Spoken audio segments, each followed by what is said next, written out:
Hello everyone. For this tutorial video, I'd like to talk about the first law of thermodynamics, which states how energy relates to other types of energy studied earlier. In particular, the first law states in a formula, change in internal energy equals heat transferred into the system minus work done by the system.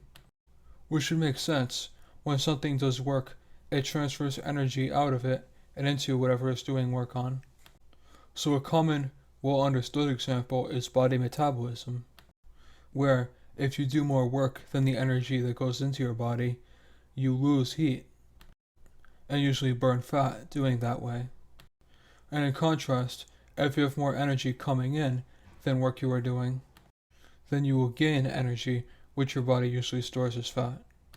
This law also makes it clear that the total internal energy at a particular point, i.e. the temperature, can be either increased or decreased by doing mechanical work or by heat transfer by the three methods discussed. And once you have the temperature at a specific point, it is impossible to tell how exactly it gained the temperature to begin with, or lost it as the case may be.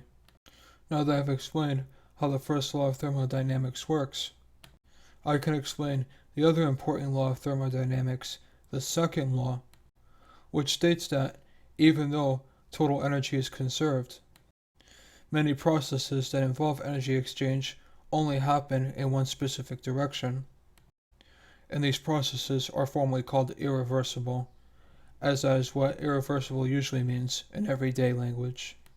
Don't forget to subscribe if you found this video informative, and make sure to see other tutorial videos, and follow me on either Facebook or Twitter for more content.